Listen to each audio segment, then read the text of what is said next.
IIT बाबा यानी अभय सिंह प्रयागराज के महाकुंभ में चर्चा का विषय बने हुए हैं। बता दें कि आईआईटी बाबा पढ़ाई और नौकरी करने के बाद अब वो आध्यात्मिक मार्ग पर हैं और इंटरनेट पर आईआईटी बाबा के नाम से मशहूर हैं। उनके दावे और अनुभव लोगों को हैरान कर देने वाले हैं, जैसे कि शमशान में हड्डियां खाना और पुनर्जन्म की जानकारी रखना।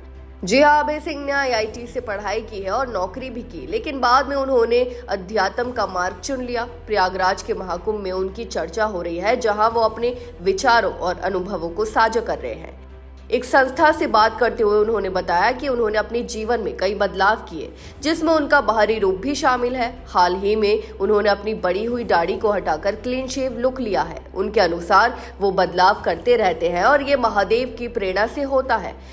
उनका कहना है कि यात्रा के दौरान उन्हें महादेव ने संदेश दिया था कि वह निरंतर आगे बढ़ते रहें और एक ही स्थान पर अधिक समय ना बिताएं। आईआईटी बाबा का दावा है कि वह अपने पिछले जन्म के बारे में सब कुछ जानते हैं। उन्होंने ये भी कहा कि वह अपने पिछले जन्म में कृष्ण थे। उनका मानना है कि हर व्यक्ति के अंदर ईश्वर का अंश होता है, लेकिन इसे समझने और अनुभव करने की क्षमता बहुत कम लोगों में होती है। अपने बचपन की पढ़ाई को याद करते हुए उन्होंने बताया कि वह गणित के जटिल से जटिल सवालों को आसानी से हल कर लेते थे। एक बार उनके टीचर ने उन्हें एक बेहद कठिन सवाल दिया, जिसे हल करना लगभग असंभव था। उन्होंने कहा कि उन्होंने उस सवाल को देखा और सोने चले गए।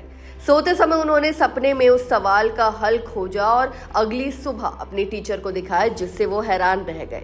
आईआईटी बाबा के अनुसार कई लोगों ने उनमें दिव्यता महसूस की है। कुछ लोगों ने उनमें क्राइस्ट, आदि योगी और बटुक भैरव के दर्शन किए। उनका कहना है कि प्रत्येक व्यक्ति के अंदर भगवान होता है, लेकिन आमतौर पर लोग इसे समझ नहीं पाते।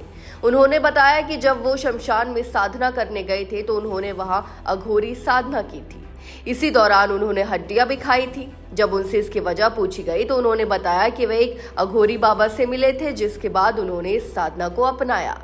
आईआईटी बाबा के ये दावे और जीवन यात्रा लोगों को चौंकाने वाला लग सकता है, लेकिन उनकी मान्यता और आस्था उनके जीवन के केंद्र में है। उनका मानना है कि सच्चा ज्ञान केवल पुस्तकों से नहीं, बल्कि आध्यात्मिक अनुभवों से प्राप्त किया जाता है।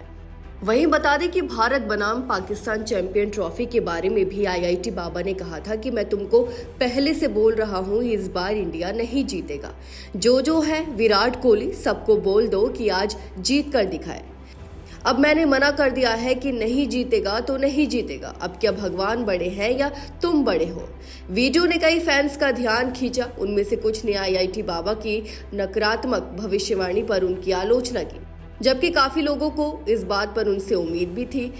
वहीं कई यूजर्स ने इस बारे में टिप्पणी की। एक ने लिखा कि बाबा कर्म में विश्वास करते हैं, हम रोहित शर्मा पर विश्वास करते हैं। एक अन्य ने लिखा, मैंने इस वीडियो को सेव करके रख लिया है, अगर इंडिया जीतेगी तो फिर से कमेंट में आऊंगा अपने अंदाज में।